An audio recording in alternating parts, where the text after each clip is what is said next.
and welcome to Asian Pulse Television. I'm your host, Chantel Chand. Thank you for tuning in to your informative and educational network. We are broadcasting from the unceded territories of the Semiahmoo First Nations, Katzie, and Kwantlen First Nation. January is known for Alzheimer's Awareness Month, memory loss that disrupts daily life and may be a symptom of Alzheimer's. In other words, also known as dementia. Alzheimer's is a brain disease that causes a slow decline in memory, thinking, and reasoning skills. There are 10 warning signs and symptoms and we will bring in an expert into our studio to talk about this in the next couple of weeks, so stay tuned. Bell Let's Talk 2024. The Kids Help Phone launches their largest youth mental health movement. Bell Let's Talk promotes mental health awareness, acceptance, and addictions. You can save the date. Bell Let's Talk Day is on January 24th. Let's kick off the year in action for mental health together. Bell Let's Talk is a mental health initiative and the largest corporation to commit to mental health in Canada, focused on 4 key action pillars: fighting the stigma, improving access to care, supporting world-class research, and leading by example in workplace for mental health. I'll be right back after we get some words from our sponsors. I understand how important it is to have a place called home, and it's frustrating using your hard-earned money on rent. Vic Prasad can make you a homeowner. Get pre-approved services provided to first-time buyers and new immigrants. You can qualify for mortgage even if you have bad credit. Call Vic Prasad now on 604-306-6647. Vic Prasad is associated with Craft Mortgages Canada Incorporated. I understand how important it is to have a place called home, and it's frustrating using your hard-earned money on rent. Vic Prasad can make you a homeowner. Get pre-approved services provided to first-time buyers and new immigrants. You can qualify for mortgage even if you have bad credit. Call Vic Prasad now on 604-306-6647. Vic Prasad is associated with Craft Mortgages. For any kind of visa-related services, contact Milky Way Immigration, a galaxy of opportunities located at Unit 209-9547 152 Street, Surrey, BC. They have licensed immigration consultants, placement officers, and LMIA experts to meet your immigration and recruitment needs. Book one-time free consultation either on Facebook or by calling 604-396-0005. Bollywood Banquet Hall and Conference Center, located at Pile Business Center at 201-8166 128th Street in Surrey. No celebration is too small to accommodate you. They have newly renovated 2 halls to serve you, up to 1,000 guest capacity, top-notch chefs to delight you with delectable and heavenly cuisine. So just call Bollywood Banquet Hall at 604-598-2700 for your events. United Pallets and Crates is located at 11585 134th Street in Surrey, BC. Give Sam Dooler a call At 604-760-2028. or call the office number at 604-634-2001. You can also visit the website, which is www.unitedpalletsandcrates.com, or send us email at info@palletsandcrates.com. If you would like to be our sponsor and want to sponsor any segment of the show, please let us know by calling the number in our credits. Hello and welcome to Asian Pulse. Yes, you are watching Asian Pulse, and today we're gonna be bringing about a topic that January is Alzheimer's Awareness Month, as we all know. And Alzheimer's is a disease that we don't feel very comfortable to talk about. And dementia, Alzheimer's, we just want to keep that to ourselves, even if your elderly parents are suffering from that. We are ashamed to talk about that, or it's not like diabetes, thyroid, or any kind of disease that you openly talk about it. So why is this Alzheimer's is kind of a secretive thing? It should not be. It's one of the disease that we all can talk about it and get help. With me is Jyoti Sindhu, and she's a coordinator of Alzheimer's Society of BC, and she's my guest, and she'll be talking about this Awareness Month and Alzheimer's. So thank you so much for coming in, Jyoti. Thank you for having us today, Camila. Yeah, and you have been on the set, on our set before, because I don't want to miss the opportunity, because this is a huge thing in our community and which we don't talk about that much, and I think we should be talking about it, get the support, get the awareness. So talk about what's happening during this month.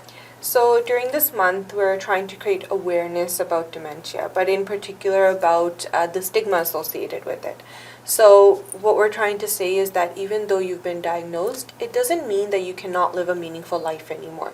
There is still joy to life. You can still do things that you enjoyed before, and so we just want to create awareness about that. Because just like you said, there is a lot of stigma associated with the disease. In the South Asian community, they like to keep it to themselves. They don't want to receive help. They don't want other people to know that this disease is in the family. However, it's not one of those type of diseases, and I mean none of the diseases are really. So it's really important that people are aware about what the disease is exactly and how you can get support with it. And if you are diagnosed, it doesn't mean that that's the end of your life. It still means that you can continue living as you did before. So people believe that dementia or Alzheimer's is old people's disease, like seniors. As you age, you get it. But the stat shows that people in the 30s and 40s still can be diagnosed Yes. with dementia. So it's very rare, and we call that young onset dementia. It does happen. Usually, the most commonly what we see is that people over 65 get the disease. So anyone under 65, it's labeled as young onset dementia. So it does happen. So if any time you think you're having these symptoms, it's important that you go talk to your doctor about that. So once you are diagnosed with dementia, and dementia is actually memory loss, or your memory is fading slowly and slowly. You cannot remember where you left the keys, or which day is it, or missed appointments and things like that. So once you've been diagnosed with that mild form of dementia, can we do brain exercise or eat healthy and be able to sort of overcome that? Of course. So, as you know, there is no cure for dementia. So we can try to slow down the progression for it. And so one of the ways of doing that is by eating healthy. Another way is by exercising. And another way is by doing brain exercises as well. So what we say is whatever is good for your heart is also good for your brain. So it's important that we follow that. So just because we've been diagnosed with dementia right now doesn't mean that, we have to sit on the couch and, we're sick and we can't do anything. No, absolutely not. You can still be active, and we encourage you to be active, and so will doctors. Go out for walks. If you like yoga, you like gardening, do those things, but also incorporate brain exercises, something that challenges your brain a little bit. So when you say brain exercises, what do you do? Puzzles, or what are some of the things that you... So crossword puzzles, jigsaw puzzles, Sudoku is another one. What we say is let's say English isn't your first language. Maybe picking up the dictionary and learning one word a week. And, trying to memorize what that word is and what the meaning is and trying to use it in your sentences. And then seeing if you can incorporate that word usually into your normal vocabulary and test yourself. Doing math problems, maybe pick up a grade 1 math book, see how long it takes you in 30 seconds, how many questions can you get, and if you can get them correct. So just those sort of things are just minor things that you can do to challenge your brain. Playing board games, such as Uno or any other board games, those are good as well. So it doesn't have to be something major. It could just be something as simple as those. So if there is a history of dementia, so is it likelihood that that other generation or younger generation of the family member will be diagnosed, or is just people just get it, it doesn't matter? So only 5% of cases are hereditary, and so it doesn't mean that, let's say your grandpa had it, that you're going to get it. If it does run in the family, let's say the great-grandpa had it, dad has it, there's a very high likelihood that, yes, then the child will get it as well. But that's just something that you want to speak to your doctor about if you have any concerns. You can't stop if you're going to get dementia, you can't stop that, but you can maybe, if you're going to get it at, let's say, 60, maybe by doing some of these exercises and brain activities, living a healthy lifestyle, maybe you'll get it at 70, so maybe you can prolong that. So during this month, you pretty well go into public awareness, Yes. go to talk to people and bring awareness. So what exactly do you do during this month? So we try to get out to the public as much as we can to increase awareness about dementia, and then also to debunk the stigma that's associated with it. So what we do is, just like yourself, you've invited us on, which we're very thankful for. We go on other media platforms. We are trying to go on social media as well, and then we also have families that talk about their stories as well, and those are all linked on our website. So if anybody wants to read those, they can go onto our website and they can read those there. So what exactly do you do? You have a job, you are a coordinator. Yes. So if it was not during this month, which you are out and about quite a bit, talking to the media and different people, do you hold groups that people can bring their loved ones? Do you hold groups on Wednesdays or Fridays, or it doesn't matter? So when you really look at it between men and women, is it any research shows that women are more likely to have dementia than the men? Is there any such research being done in that field? So there has been some research that's been done that's shown that women have a slightly higher chance of getting dementia than men do. The reason being could be that they have a more stressful lifestyle, and these stats can also be viewed on our website as well. Now, what we do at the society, and like what I do, my job, is basically to support family members during this journey. So my title is Support and Education Coordinator, and so we do have support groups. Majority of our support groups are in English. We do have a couple in other languages, and they are in person and they are online. And so this information can be found by calling our helpline. And then we also have a Minds in Motion program, which is a 1 hour physical activity period, and then a 1 hour social activity period, something to challenge the brain. And this happens, again, all over the province, and we also have them in Punjabi, which we've just recently started. And so that's a great activity for somebody who's in the earlier stages. And then what we find that the most important is we have education. So education about the disease. So that education can be found on the website. And then it can also, you can watch like pre-recorded webinars, and then you can find information of where local education is happening in your area. And then we go out there and we do education too. So we're quite busy. We're trying to create an awareness and also educate individuals about the disease. So if the family member has dementia, and that, would you support the caregiver or the person who's living with dementia? So we support both, actually. So we do support the person who's been diagnosed with dementia. Like, we have early stage support groups, and then they can always call us. And then we also support the family members. So we usually provide monthly calls to the family members. Sorry, not monthly, but every couple of months we'll provide a call. And then they're more than welcome to call us if they have any questions. And that's primarily because that the caregiver gets left out during this journey, and the focus goes on to the person who's been diagnosed. And so what we try to do is we try to check in with the person, the family member, to see how they're doing and if they need any support. And maybe they have a challenge with the person who's been diagnosed, so maybe we can educate them or provide some guidance on how to deal with that situation on hand. And also, if a family member is staying home taking care of their grandma or somebody who's living with dementia, they get worn out too. They need a break too. Yes. Yeah. So would you give a support for a few hours for the family member, or they have to deal with among themselves as family? So we don't go into the house and provide support, but we do, what we can do is give them phone numbers or email addresses of organizations that do provide that support. So we can provide them with that guidance of where to get that support. Usually what we try to say is, talk to people around you. Tell them that you need support. Yes. Don't hide it. Don't, be like, no, it's okay, I can do it. No, you need a break as well. Let your other family or friends know, hey, can you come, watch mom for an hour today while I, go for a massage. Do something for yourself. Yeah. Going grocery shopping is not doing something for yourself. No. Something that, is healthy for you, because we don't want that the family member or whoever the caregiver is to get sick as well. Oh, that's good. There are some volunteers around that. Is there no Kiva, even at the beginning, is there no medication? There's nothing that doctors or anybody can prescribe so that the dementia doesn't go to the next level or stay there? So there is medication to help slow down the progression.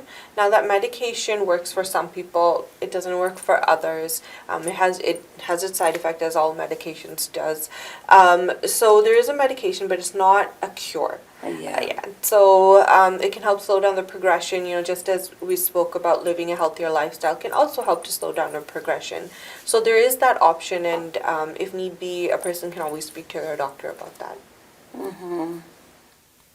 And dementia is something that I find not people, whether they are not aware, it's not that they are not aware of it, they don't want to talk about it or bring it in the forefront, or they will say, oh, my mother has dementia, or mild or medium form of dementia. So how many, like, when you say mild form, that's when they are a little bit forgetful, and what is medium, and when does it come to a full-blown dementia? So everyone's progression with the disease is different. So, someone can progress in a couple of years, whereas someone can stay the same for maybe 10, 15 years. So the earlier stages is generally where you and I meeting somebody who has dementia may not be able to pick up on it. Because they're pretty much normal, but family members can, because maybe they used to make chai, but now they can't make chai anymore because they forget to put the milk in, or they forget one ingredient, or when they're talking they will be talking, and all of a sudden change topic, and then talk about that, and then change the topic again. So that's very mild. For somebody who doesn't live with them, it seems pretty normal. Now with them, when it gets to the next stage, at the moderate stage, we begin to notice those changes. The outsiders begin to notice the changes as well. Maybe they are substituting their words. Maybe they're more quieter. Maybe they're not as active as they used to be. They have a personality change. And then the final stage is generally where they've lost ability to do anything, to go to the washroom, to eat by themselves. They can't remember if they've eaten or if they need to eat, or they don't even recognize that they need to go to the washroom. They may not be talking as much. They may not recognize immediate family members like their children or their spouses. So that stage is probably one of the most hardest stages, is when you see that you're losing a loved one.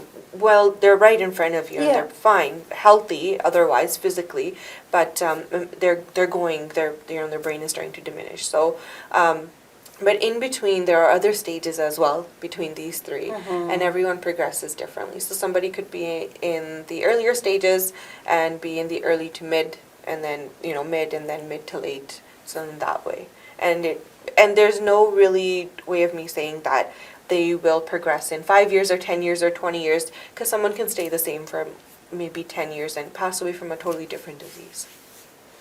So when we say dementia and when we're saying Alzheimer's, what are the differences? Why these two different things? Yeah, so dementia is the umbrella term. And so basically describing a bunch of symptoms such as, the memory loss, the changes in behavior and whatnot. And underneath dementia comes the different types, such as Alzheimer's disease, which is the most common one that we hear about. And there's also vascular dementia, frontotemporal dementia, Lewy body dementia, and many, many more. It's kind of like saying, cancer. And then there's, breast cancer and lung cancer and all other different types of cancer. It's kind of similar to that. So dementia is one of the major It's a term. Yes, a It's term. a medical term, yes. Medical term for using that. So when you are talking and I'm thinking, I said, my gosh, when you said that sometimes when it's a very early stages, you just notice little things, and then there are different stages, and the full-blown dementia is they forget the name, they don't know if they have eaten or taken the pills or go bathroom. How hard that would be for the family member to be taking care of somebody with full-blown dementia in home. It's extremely difficult, and usually when they get to that stage is when we say, you need more help. whether that be from the health authority or hiring privately or from family members. But that's when they need more support, because generally at that stage is when the night wakings happen, and or the person will sleep during the day and be up at night, or they're wandering, they've gone outside, we can't find them. So a lot happens at that stage. And so the more family and friend support that a person has, it's a little bit easier to get through that difficult journey. Why did you get involved? I got involved to support our community, the South Asian community. Yeah. So I found that that the society was trying to do as much as they can. The opportunity came up, and they liked me. They hired me, and I've been here for 5 years now. Yes. And so we've taken it to a different level now. So we have brochures in different languages. We have programs in different languages. So bringing that cultural perspective, that things that work for mainstream society does not work for the different cultures. Even the South Asian communities, there's not just one. There's many different. So taking all of that into consideration. So that's why I got involved, is I wanted to give back to people. I really enjoy supporting individuals through the journey as much as I can, and creating that awareness and the education that they need. Sometimes I'll be talking to someone and I will explain the situation to them and be like, this is why they're behaving in such a way, and they'll be like, oh, like aha, and they'll have the aha moment, and then I'm like, okay, I think I've helped them on their journey, of their caregiving journey, and to making it a little bit better. The reason I ask you, because you are so passionate in your eyes when you talk about it. So sometimes it's a lived experience, so somebody that lived with that and you want to make a difference. Do you have specialized doctors and physicians that deal with dementia more so than GPs? So the health authorities do have specialists. They're called geriatricians, and so they mostly, or senior specialist is the other name. And so if once you go to your family doctor and you tell them, I think I have dementia, or maybe the family doctor will diagnose them, then the next step will be to send them to the specialist, and then the specialist will conduct more tests and let them know what their treatment plan will be from there. So I know this is Awareness Month. Those people that are watching you today, what would you like to say to them? What I would like to say to them is that even if you do have a diagnosis, you have been diagnosed, please don't feel like it's the end of your life. It's not. You can think of it as another journey of your life, another challenge that you need to overcome. And by doing this, it'll be easier on your family members and on yourself if you joyfully and with a lot of courage go through this journey. Especially feeling that you are yourself. Yes, there's been a little bit of a change, but you still are yourself. And so my main point here is that please don't feel like it is the end of your life, because it isn't. And we are here to support you. You can call us at 1-800-936-6033, which is our English-speaking dementia helpline. In support in Punjabi, English, or Urdu, or Hindi, you can call us at 1-833-674-5003, and we are here to support you. Thank you so much for coming in today. Thank you for and having we will write that number down in case the people that are watching you today at home and they think that's what it is, and maybe they want to get support. Not the person who's living with dementia, but the caregiver sometimes. And at least, because sometimes the focus is so much on the patient or the person that is living with dementia, not so much given to the caretaker or caregiver. So I think it's so important that you support both of them. Thank you for coming in, Jyoti. Thank you so much, Camilla. Yeah. Pink Shirt Day is on February 28th. Pink Shirt Day is a day United Nations declared on May 4th as Anti-Bullying Day. And now, the last Wednesday of each February in Canada, National Pink Shirt Day and Anti-Bullying Day is one that many countries recognize. This is to raise awareness and prevent bullying and promote kindness and inclusion. Get your pink shirt and wear it and say no bullying. Bell Let's Talk Day is on January 24th. Donate for a great cause so that kids will have a safe hotline to talk to if they need support. The Kids Help Phone is Canada's only 24/7 mental health service offering free confidential support in English and in French. You can call 1-800-668-6868 or text 686868. Tickets are on sale now for Sevens Vancouver. New this year, Sevens Your Way. This is the second year when the men's team and the women's team will be playing side by side at HSBC Rugby Sevens in Vancouver on February 23rd, 24th, and 25th. Get your tickets now. Tickets at vansevens.com, and for more information, please call 604-355-5330. PIC's Mega Job Fair is coming up on February 22nd at the Italian Cultural Centre in Vancouver. Over 100 exhibitions will be there, and over 1,000 people come to the PIC's Mega Job Fair each year. To get your resume ready for new opportunities, come and meet employers who are there to hire you or consider you to be hired for their company. For more information, please call PICS at 604-596-7722. If you are organizing any events in your community and want us to promote your event, please email us at asianpulse@gmail.com. We've run out of time now, and I hope you enjoyed the show as much as I do bringing it to you. If you ever miss our shows, you can always watch it again on Wednesdays at 1:30 p.m., Thursdays at 8:30 p.m., and Saturdays at 5:30 p.m.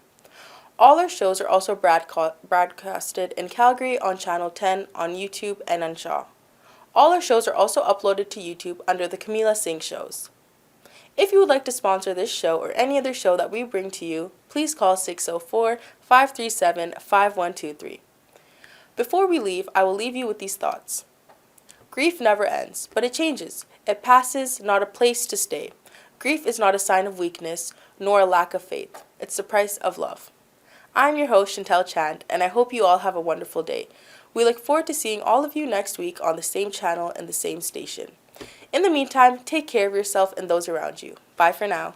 For any kind of visa-related services, contact Milky Way Immigration, a galaxy of opportunities located at Unit 209-9547 152 Street, Surrey, BC. They have licensed immigration consultants, placement officers, and LMIA experts to meet your immigration and recruitment needs. Book one-time free consultation either on Facebook or by calling 604-396-0005.